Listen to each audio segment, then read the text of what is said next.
You are listening to 4 Point Stance Women's Tackle Football Talk on at least 16 different locations that I know of. If you want links to any of those locations, contact me on Twitter at the official Twitter handle, the number 4_PT_stance.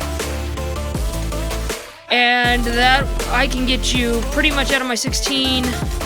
It's pretty easy to get you the links. I've got them all saved, and that's just the best way to tell you where to go instead of reading off the novel that I have to read every week.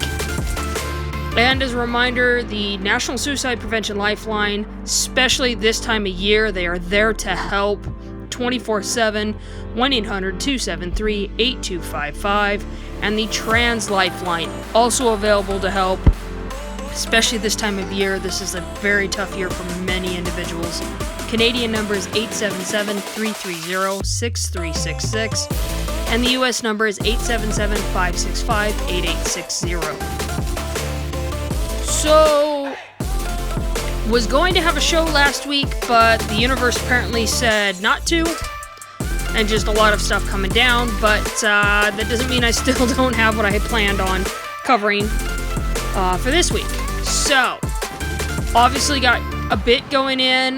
There is some substantial women's tackle football news, but then I also have kind of more focusing on the men's side of it. This is going to be a little more focused on the men's side of football, because, you know, the infamous stuff with the NFL and Kaepernick, he's back in the story, and then it's rivalry week in college football, so I'm not going to take the time to highlight all of them, but I am going to talk about one specifically and the choice of where they're going to televise it and how it really plays a role in really how they're going to improve themselves in the future.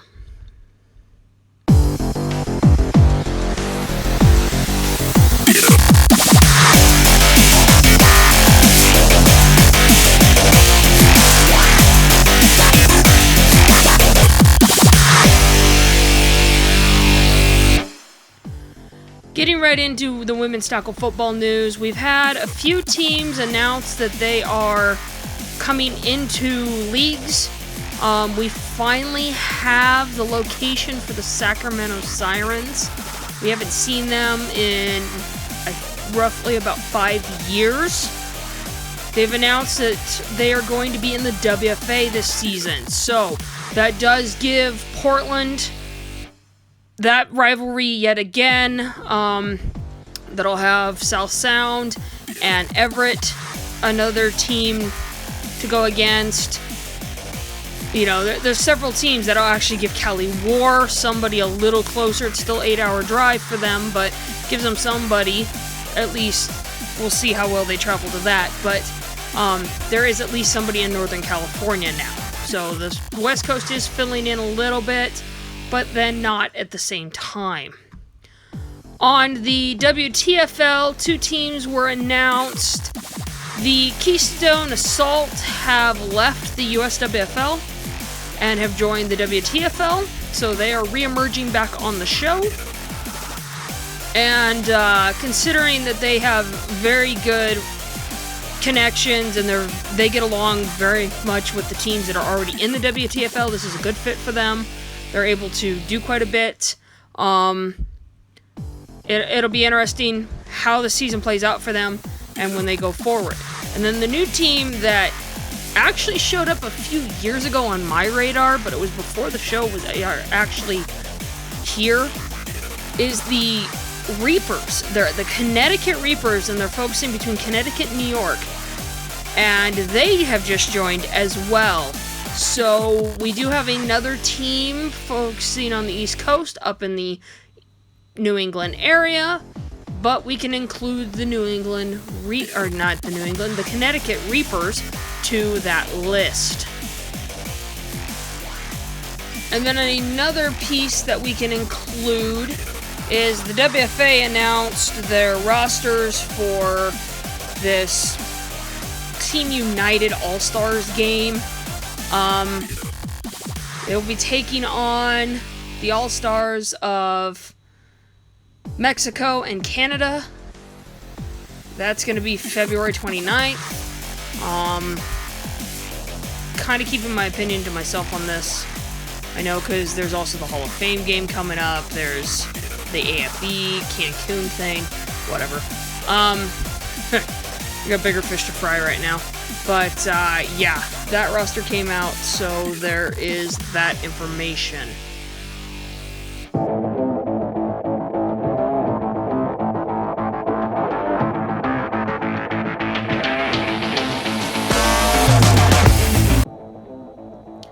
Have a new segment, obviously, and this is more focusing on the consequences of a circumstance. For those of you watching, you are actually seeing the play from the Week 15 game between Cleveland Browns and the Pittsburgh Steelers, the infamous brawl.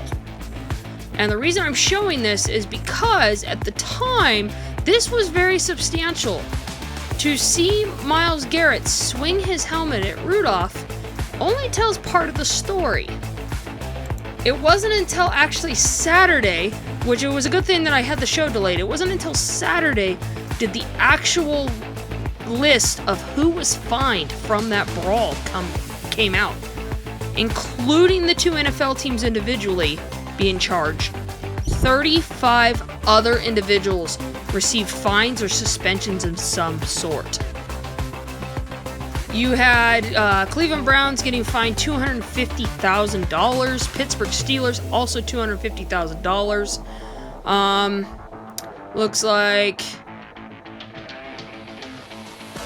Alalu, Barron, Brooks James, Burris, Carey, Dupree, Edmonds, both Edmonds, Fuller, Fitzpatrick, Foster, Holton, Hilton, Holton, Jones, Kelly, Landry, Lawrence, Redwine, Samuels, Smith, Spillane, Sutton, Thomas, Ward, Washington, Watt, Williams, both Williams, Greedy Williams and Vince Williams and Wilson were all fined for entering the fighting area, which is $3,507 each. And then you get to the lovely big fines. And I'm going to start with the lowest first. Larry Ogunjobi actually, granted he was suspended for one game for unnecessary roughness. That's what UNR means. But he appealed and actually got his fine waived. So he was only out for one game. So he will be back for this game. And it's going to be very interesting because they're seeing each other in Week 17 on Sunday. And it's going to be very interesting to see how this plays out. But he will be back for this game, but he didn't have to pay a fine. Pouncey had originally a 3-game suspension.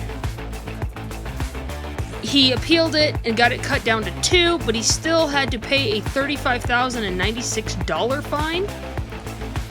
And he was fined for fighting because he was punching and kicking Myles Garrett once this all was said and done. And as you can see, the video's still going, so you see all this playing out. The next one, because granted, I'm actually going to severity here. The next one, although he did not get a suspension, he did get fined for unsportsmanlike conduct. That's what USC means in this list of actions. $50,000 for starting the fight. And that was Mason Rudolph. There was multiple angles that show him kicking and punching Myles Garrett in the groin. And it was at first said by Myles Garrett that he used racial slurs, though conveniently the NFL couldn't find anything, but I'm sorry, I could suspect that was happening too, just by the way it played out. But Mason Rudolph did not get out of this easy. Not only did he get hit in the head with the helmet, he got hit with a $50,000 fine. And then we get to Myles Garrett. Right now, his suspension is deemed indefinite. He did appeal it, but it did not work out for him. He was hit with these actions, and it only cost him $45,000, but that was the initial fine. That does not take into account the rest of his contract here. The rest of the season is pretty hefty, and that fine will actually grow with each game.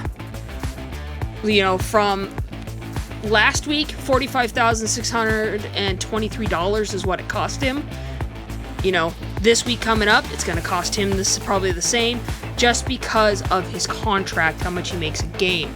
But he was hit with unnecessary roughness, unsportsmanlike conduct, fighting, removing a helmet of an opponent, and using a helmet as a weapon.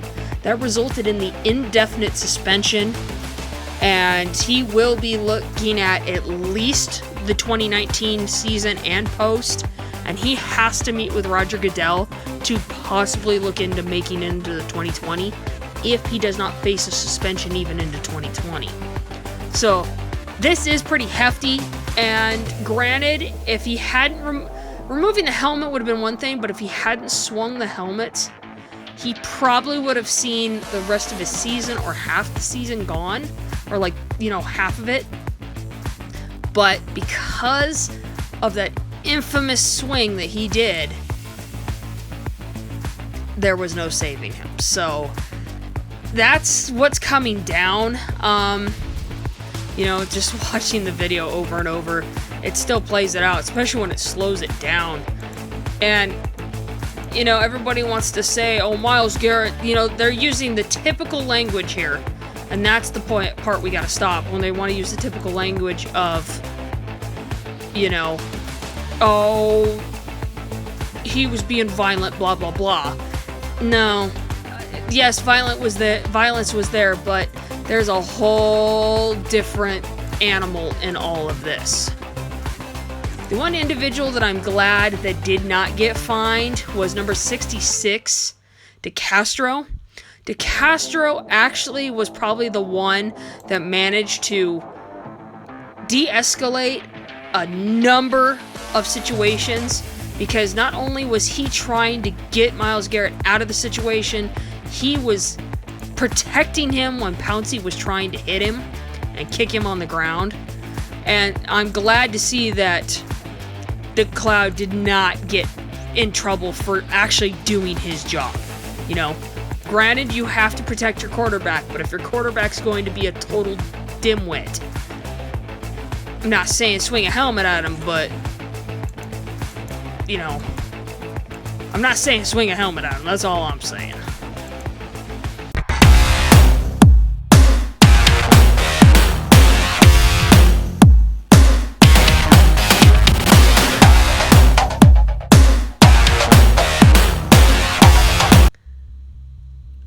Going from one major situation to happen to the next, we had the Kaepernick, I guess you could call tryout, which wasn't really a tryout per se.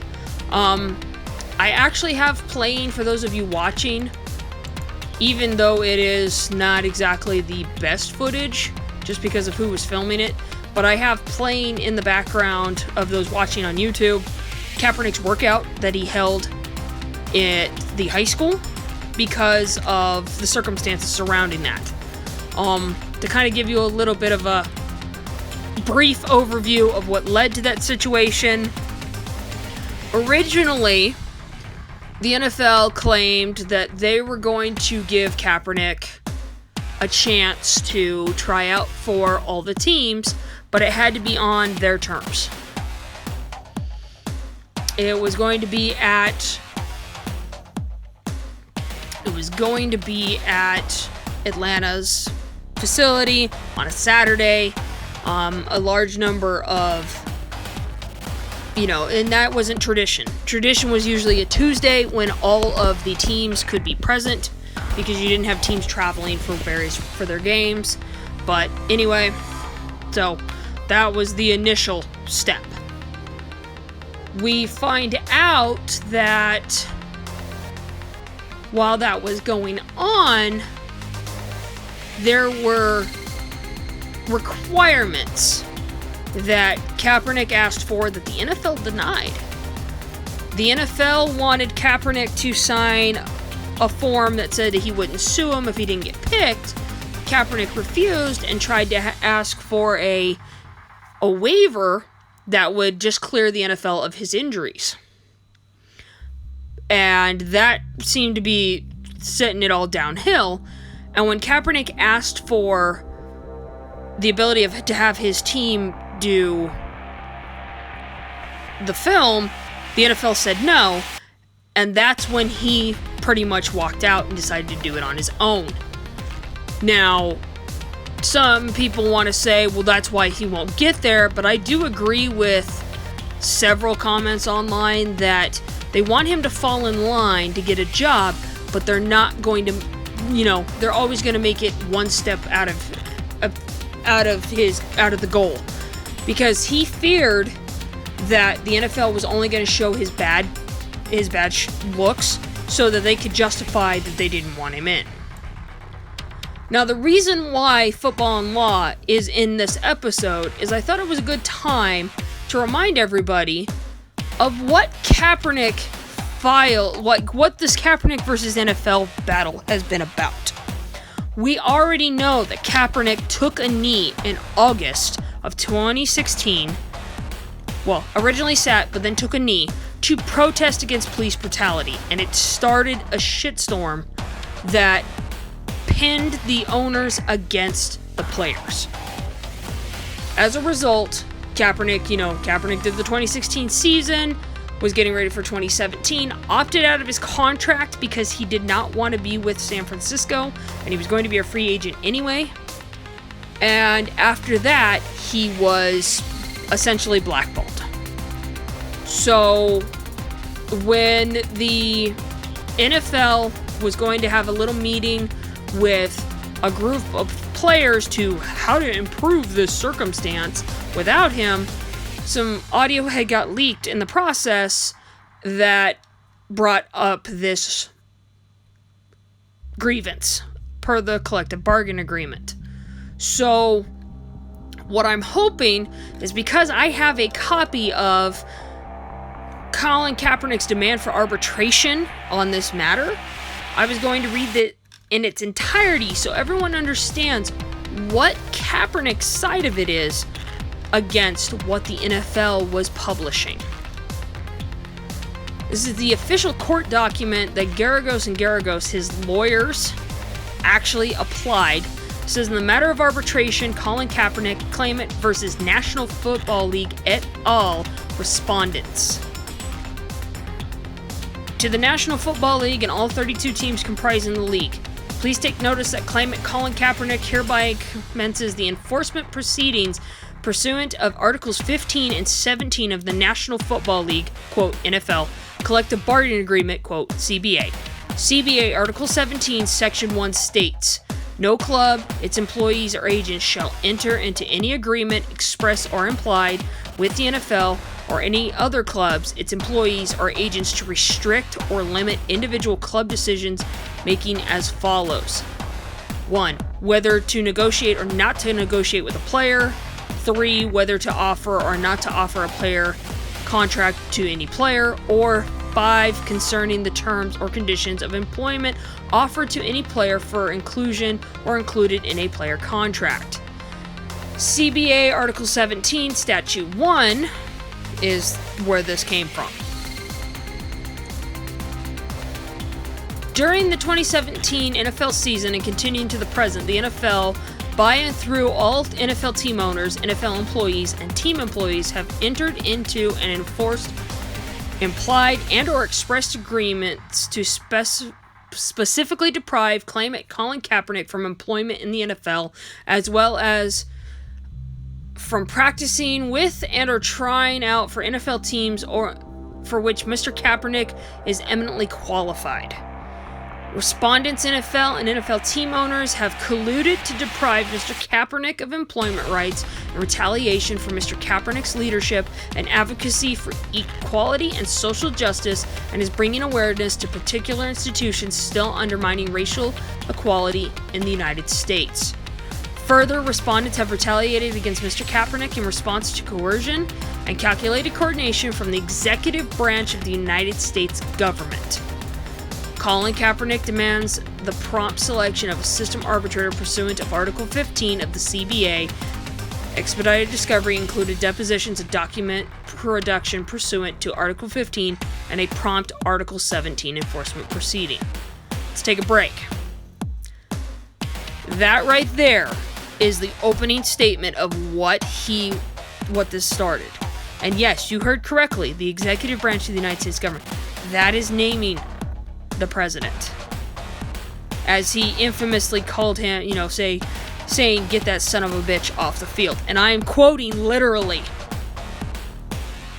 Returning back to this. Please take further notice that pursuant to the CBA and the federal rules of evidence, you are required by law to preserve all documents, emails, text messages, memoranda, notes, and all other electronically stored information, ESI, which is reasonably calculated to lead to the discovery of admissible evidence in this action. Any deletion of or tampering with evidence shall be deemed willful spoliation and will subject you and your agents to the fullest extent of penalties permitted by law. In other words, they told the NFL, don't you play a Tom Brady on us. 1. Factual background. 1. After setting numerous athletic records in the University of Nevada, Reno, Mr. Kaepernick began his professional football career in 2011, where he was selected by the San Francisco 49ers during the 2011 NFL Draft. 2. Mr. Kaepernick quickly rose in the position of starting quarterback for the 49ers in 2012. 3. Mr. Kaepernick ultimately led his team to the National Football Conference NFC Championship and to its first Super Bowl in nearly 2 decades. 4. Mr. Kaepernick continued to perform as a top-tier quarterback while playing with the 49ers. I'm going to pause there for a second. That is not a lie. He still fits in the upper category of quarterbacks. You need to actually compare his record, his stats to in that time frame. He is still an upper tier quarterback, and even today he still fits it within the upper 50%. So before anybody starts coming onto my stuff and says, well, he's a shit quarterback, go look at your stats first and don't cherry pick it. Look at all of it and compare it to every other quarterback during his time and since. Back to this. 5. During the 2016 season, following numerous incidences of police brutality against minority individuals, Mr. Kaepernick opted not to stand during the national anthem in an effort to raise awareness of racial inequality and minority oppression in the United States through a silent and peaceful protest for a nation that had not lived up to its ideals of freedom and equality guarantees to all citizens. In addition to his silent and peaceful expression of protest by kneeling, Mr. Kaepernick also pledged to donate $1 million of his 2016 through 2017 season salary to support organizations helping communities in need. 6. To date, and specifically from the 2016 season through the present, there has been no NFL rule prohibiting players from kneeling during the national anthem. Mr. Kaepernick has a constitutionally protected First Amendment right to engage in a silent and peaceful protest. 7. Mr. Kaepernick's actions gained nationwide attention. Numerous other members of the NFL also began kneeling or making comparable gestures in peaceful protest during the performance of the national anthem in professional sporting events. 8. Mr. Kaepernick became a free agent on or around March 3, 2017. Based on his consistently exceptional career performance, his age, and all other objective merits, Mr. Kaepernick was the ideal candidate and, in fact, the best qualified candidate to fill the vacant starting quarterback position on many NFL teams, or at the very least, the numerous vacant backup positions. Goodell himself has been quoted as stating that the NFL is about, quote, meritocracy and opportunity. 9. However, during his free agency period and purportedly, quote, free market, whose natural function would have resulted in a bidding war or at least high-level interest for a quarterback of Mr. Kaepernick's caliber, instead functioned as a peculiar institution with suspicious design and objective. 10. NFL teams exhibited unusual and bizarre behavior regarding Mr. Kaepernick's prospective employment. Multiple NFL coaches and GMs stated that they had wanted to sign Mr. Kaepernick only to mysteriously go silent with no explanation and no contract offer made to Mr. Kaepernick. Other NFL teams stated they had no interest in Kaepernick and refused to explain why.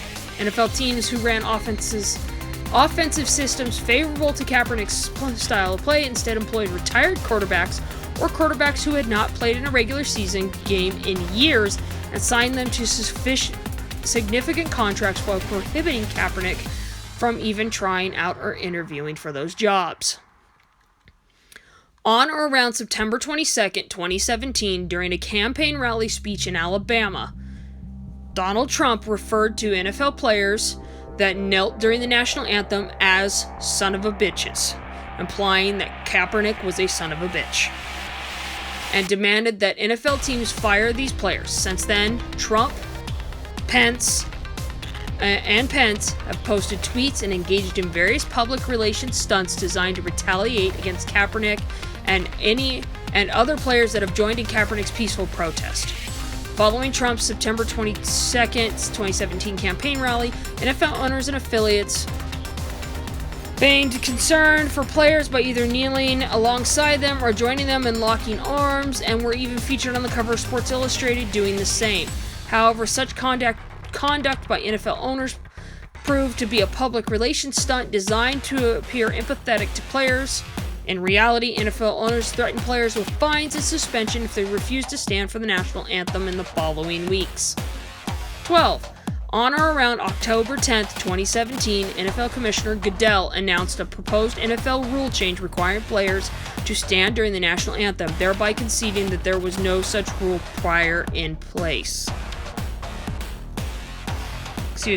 no such prior rule in place. 13. The owners of respondent NFL teams have been quoted describing their communications with President Trump, who has been an organizing force in the collusion among team owners and in their conduct towards Kaepernick and other NFL players. Owners have described the Trump administration as causing paradigm shifts in their views towards NFL players. 14. The mere suspicion of collusion against Kaepernick has risen to a level of concrete and actual collusion. It is no longer a statistical anomaly, but instead a statistical impossibility that Kaepernick has not been employed or permitted to try out for any NFL team since the initiation of his free agency period. NFL general managers and team leaders have referred to directives from NFL owners to not let Kaepernick so much as practice with the team. In a league that is 70% African American with not a single African American owner, the NFL and its owners have colluded to deprive Kaepernick of employment for the purpose of making him an example to other players of repercussions of challenges the NFL paradigm even by peaceful protest. It is with a heavy heart that Kaepernick submits this demand of arbitration, as he has been saddened to confirm the baleful? I don't think I've ever seen this word before. Machinations that underlie the professional administration of America's pastime. Whew, yeah, that was a mouthful. Now we get into the fun part. Number 2, violation, like Section 2, violation of collective bargaining agreement, anti-collusion.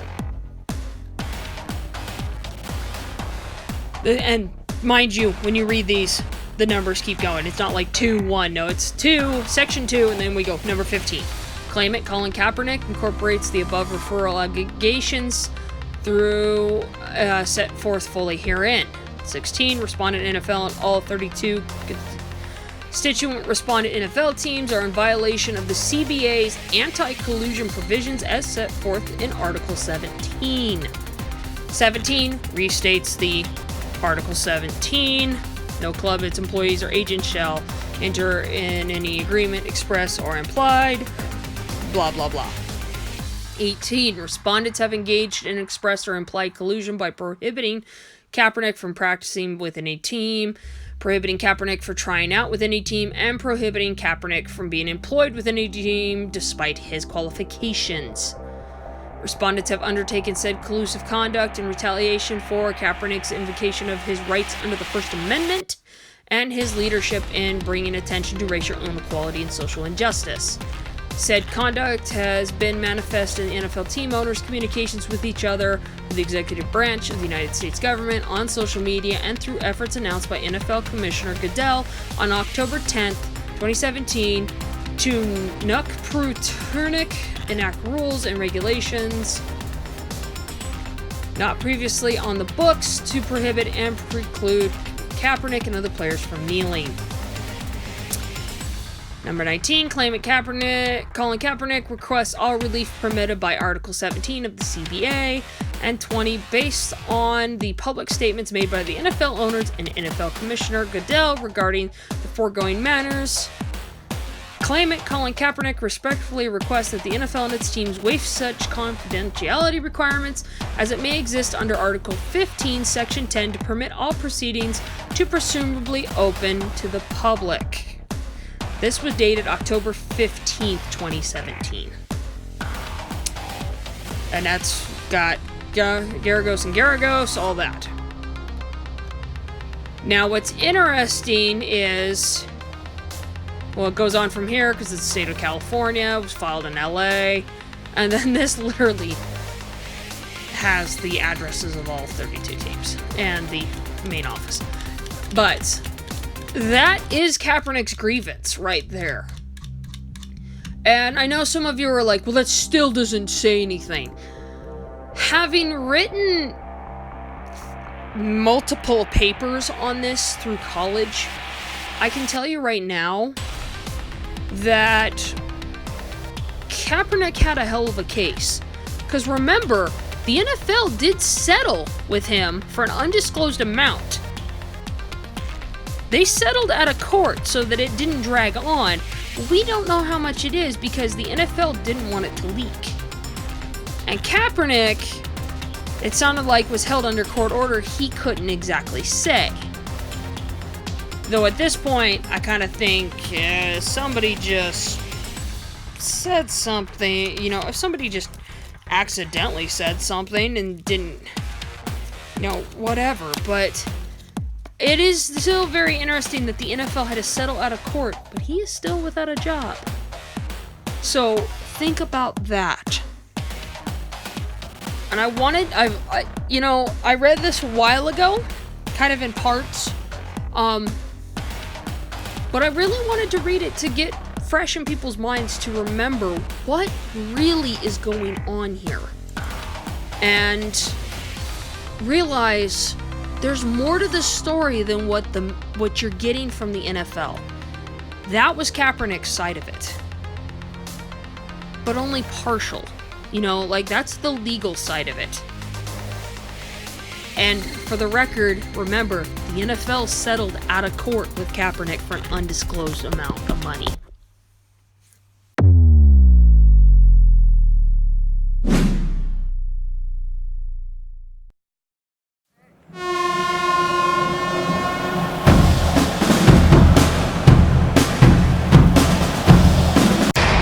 Viewer discretion is advised.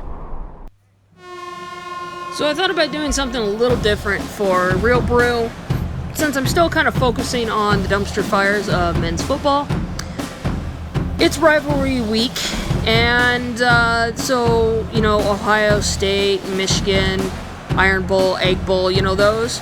But the one I really care about, only because I live it, and I've been in, one of them's my alma mater, the Civil War. I'm not saying that I really know what's going to happen, because I honestly don't know what the hell Oregon State team's going to show up. I don't know what the hell University of Oregon team's going to show up. Don't know. But the piece that I kind of rubs me wrong is the fact that it's put on the Pac-12 Network. The Pac-12 Network is not exactly available to all those that live within Corvallis, Eugene, or the immediate areas. It's not really in the Pac-12 area. I know this because, again, I had to write a thesis on it, so, we're one of many. I had to write a college paper on it. And the Pac-12 has a bad habit of creating battles thinking that it's going to help them. Clear back as far as 2009, Pac-12 Network was having a battle with then just DirecTV, now with AT&T. They were having a battle with DirecTV about getting the Pac-12 Network available. The Pac-12 wanted to charge people in the immediate area of all 12 of their teams, even when there was still the Pac-10, but even once they got Colorado and Utah, they wanted to really charge everybody in the immediate area $80. Not $80 a year, $80 a month. And then if you were out of the Pac-12 network, like if you were in the SEC area, you'd only have to pay 10. It didn't make sense. The model was backwards. It really didn't make sense. DirecTV said absolutely not. We are not going to increase our price. We're already expensive because of Sunday Ticket. We are not going to jack everybody's price on a channel that is not exactly the highest quality production to begin with. So the Pac-12 decided to start this whole campaign about dumping DirecTV and managed to browbeat Dish to join them, and people still have to pay $40 a month to get that, or Comcast or whatever. And it still didn't solve anything. Still hadn't solved any problems. Didn't make the Pac-12 really any money that they claimed that it was going to make them. So, granted, it's better than, say, the Mountain West Conference in the fact that they don't have TV. They don't have a network. So, their games don't get televised. They don't get televised. Where around here, your team sucks, odds are it's going to be on Pac-12 Network, and you will never see your team anyway. So it's essentially the same deal. But the piece that everybody has to remember is the Pac-12 is the lowest of the Power 5 conferences. They're actually at that point where they're going to lose their Power 5 status and join the non-Power 5, and we could have the Power 4 and the non-Power 6. That's how on the brink we are.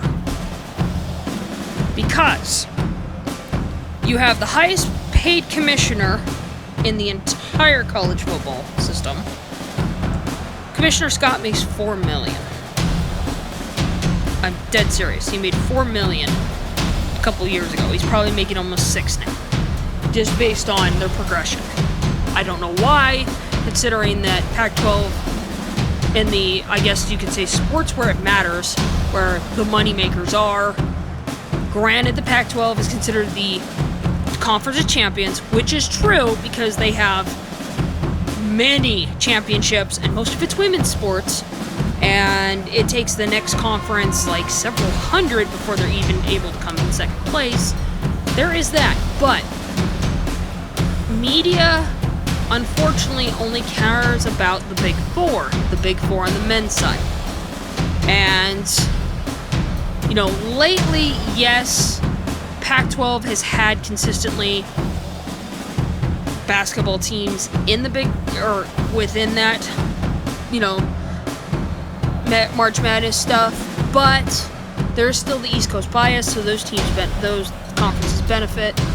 But it still is one of those things that football is the ultimate moneymaker. There's no getting around it. It is the moneymaker. But, and especially in the case of Oregon, every time they get close, they fizzle. OSU, never. And I think the last time they would have made a national championship was when it was the Rose Bowl back in 69, 68. That was the last time they really made it that far. The next highest they got was the Fiesta Bowl in 2001. That was the last high game they ever made. But there's a problem here. The Pac-12 has a bad habit of not publicly releasing their finances. I just know that when I was trying to write the paper on them about, what do they need to improve on, using their financial statements was really difficult because even with the Freedom of Information Act that a journalist filed against them in the state of California, because they're located in San Francisco. They still redacted a substantial amount of money out of their statement. They reported that they only made $567 million, but when you did the math of everything, they actually made almost close to $600 million. So we don't know where about $40 million went. And the Pac-12 ended up double dipping itself. It's supposed to divide all of its money equally amongst its 12 member universities. You know, that's USC, UCLA, Cal, Berkeley, Oregon, Oregon State, Washington State, Arizona State, Utah, and Colorado. Those 12 are supposed to get equal share. However, the Pac-12 likes to take out what it pays for Scott, takes out what it pays for the rest of his office, takes out what it pays for the network, takes out what it pays for administrative fees, takes out what it pays for the refs, takes out what this and this, then takes what's left and splits it 13 ways so that it still gets a share of those profits, of that money. On average, the Pac-12 teams only bring in about $10 million a year. Now, if you look at the SEC in that same time frame, they were each getting $25 million. Even the ones that were getting beat up, even Arkansas was still getting a substantial amount of money, and they're still up there because even though they're got a horrible record, they're still considered a higher caliber than most Pac-12 schools. So they can afford new facilities and stuff like that. Where a lot of these schools are literally falling apart outside of athletics. One of them happens to be University of Oregon. Yeah, no bias there. I know a lot of you are like, yo, you're just bitching because, you went to Oregon State. Yeah, I'll talk shit about the Ducks all day. Especially this week, I'll talk shit about the Ducks all day. But that is a known fact. U of O grads will admit they don't have Wi-Fi in their buildings. Their buildings are crumbling. They maybe get a new building here or there, but athletics has brand new fucking facilities. Hayward Field is almost done.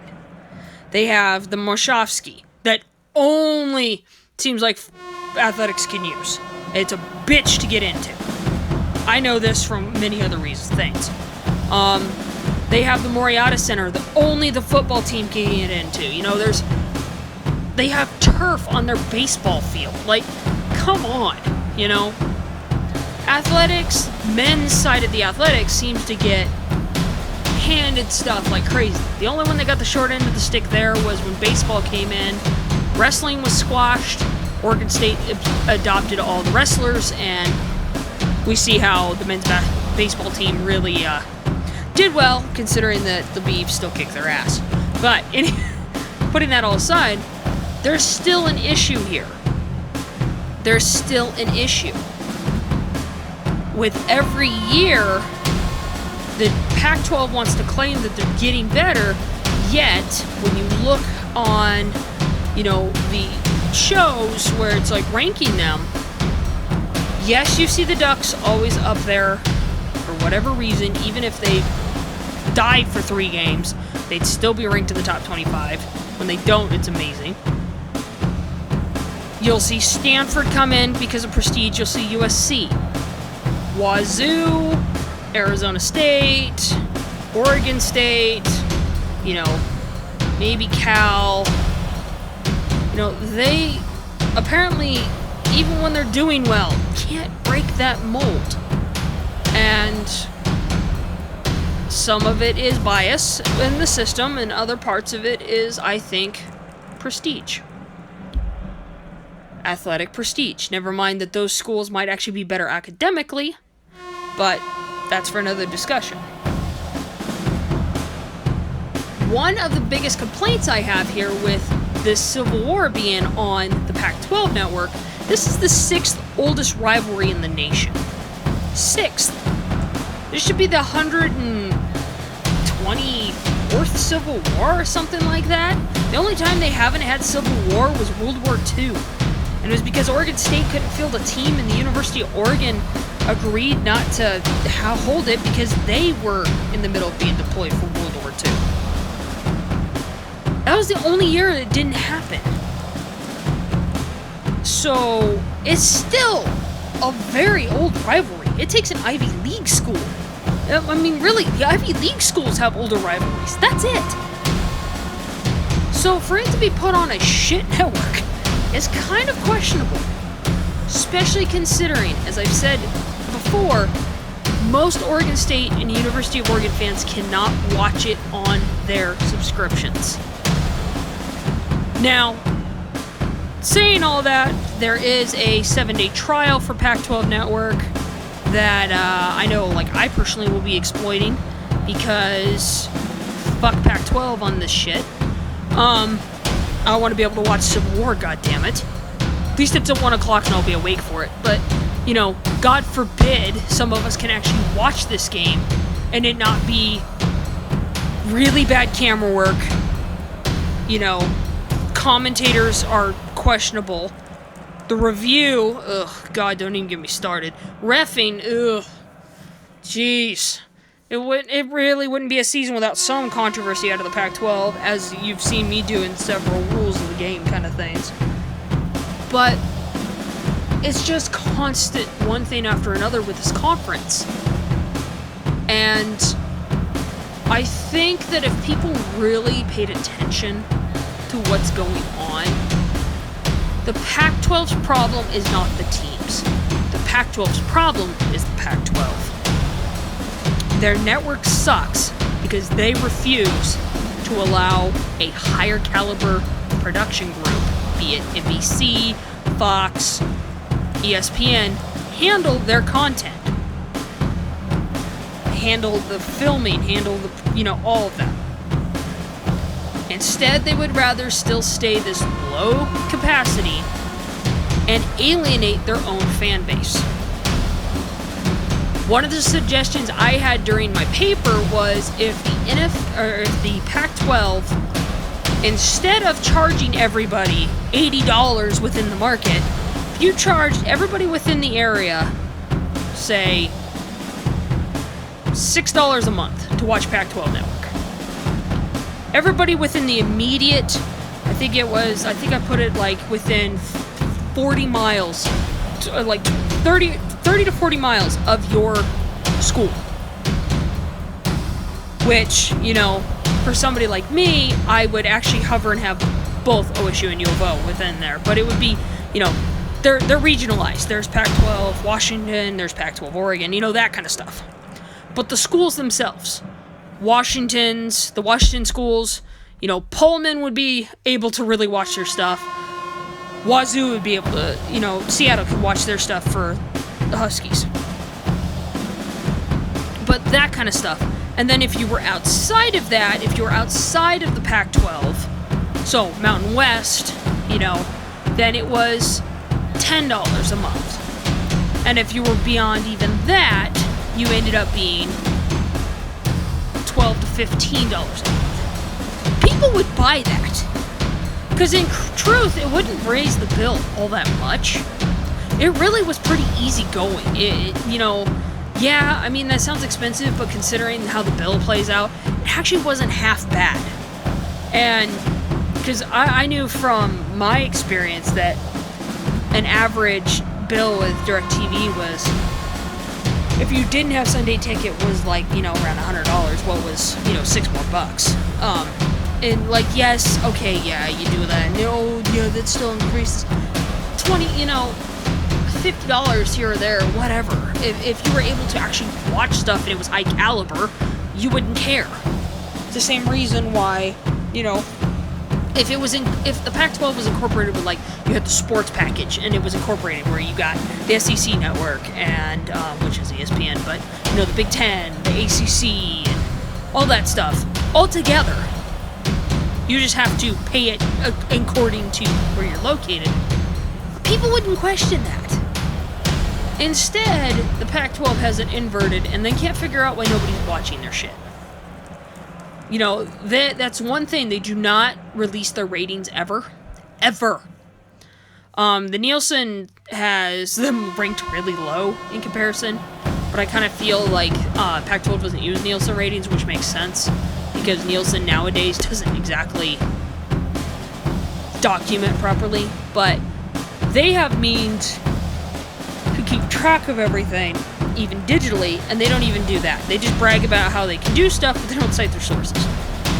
The Pac-12 is exhausting in the fact that when they are called out on shit, it's amazing how they twist it to make it sound like they're the good guys and everybody's wrong. You know, DirecTV found them to be shady, and they turned it around and said, oh, it was DirecTV's fault, you know. It's DirecTV's fault that we're like this. Like, that's essentially how it played out. And they still, you know, the recent thing was they wanted to do 9 a.m. kickoffs for us, not realizing that at 9 a.m. our time is noon East Coast. Like, hell, if I had a choice between Ohio State and Oregon State for games at 9 a.m., my ass is probably going to go watch Ohio State first before I go watch Oregon State, just in the fact that I know Oregon State ain't going to play well at 9 a.m. They don't even play well at 7 p.m. Like, you know, the Pac-12 After Dark thing is bullshit, too, because that takes a lot of effort, and it's really hard to play those late games. Unless you have to. Like, I can understand in the Arizonas.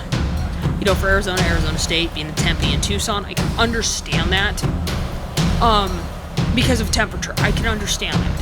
However, they still got cooling fans on the side. They got, you know, they got ice towels. They got trainers. They got the ability to, you know, get everything they need. Where if it was women's tackle football, we'd be like, ah, fuck, all right, let's go. Yeah, shit, we gotta go play in this weather. You know, we've all been there. But that's the one thing, is even if women's tackle football had half the power that this shit was, we would love to be televised. But we wouldn't charge our people 80 fucking bucks a month for bullshit.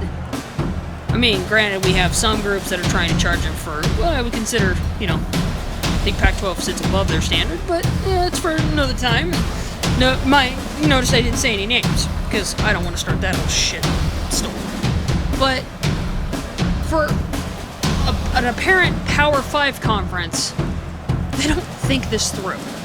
Because again, what the hell is the point of putting on a big rivalry game on a network that nobody can fucking watch? It's pretty funny that everybody outside the Pac-12 can watch this because it's incorporated in their channels unless they're DirecTV and AT&T. But in the meantime, you know, fuck their market. And that's what it feels like. The NCAA won't step in to do the right thing when they need to, but the conferences don't help themselves. Especially in this case. This conference does not help itself. Help the teams. All it cares about is making itself money and making sure that they maintain their expensive ass $2 million a year rent for a building that they don't even own. They own a floor that supposedly has all the network, and I'll tell you right now, they need to invest a little bit more to make that network look better. But anyway, yeah. So hopefully, looking forward to the rest of the rivalry games. We can have some good games this week. I'm not expecting much out of my Beavers. I'm not. God. If we go to a bowl game this year because we win Civil War, I'll be amazed. Otherwise, I'm expecting to have to hear from my coworkers and from the people I work with in general, how shitty the Beavers are per usual, and how the Ducks are God's gift. So, for those of you who have big rivalries in your areas, you totally understand the pain I feel, and the fact that you always wonder why you hate the opposing team. It's because of asshole fans. So, but I do take shit from alum, and the nice thing is, the people I am around are alumni, so I can take shit from them just as they can take shit from me because I'm You have been listening to 4 Point Stance, women's tackle football talk on at least 16 different locations, or as I like to call half the internet. If you want access or links to any of those locations, contact me on the official Twitter handle for the show, 4_PT_stance. And that is the number 4. And I can get you the links from there. And, yeah, as we really start ramping up, we are, I wouldn't say we're at the end of the silly season. We're actually in that awkward stage of silly season part 2. We're going to see this sudden ramp up of things. But as December approaches and the preseason begins, we'll start seeing schedules come out. We'll start seeing some things. I do have a couple more segments that are going to be coming out. I have one that's actually in the makings of. It probably won't come out until I'm thinking March or so, but I can at least start teasing it. Maybe. Just depends. And a few other things going on. As a reminder, the National Suicide Prevention Lifeline is available 24/7. This time of year, they are definitely there to help, because this is a hard time for a lot of people. 1-800-273-8255, and the Trans Lifeline are especially there to help you. This time of year is very difficult for trans individuals, youth, or adults in general. Canadian number is 877-330-6366, and the U.S. number is 877-565-8860.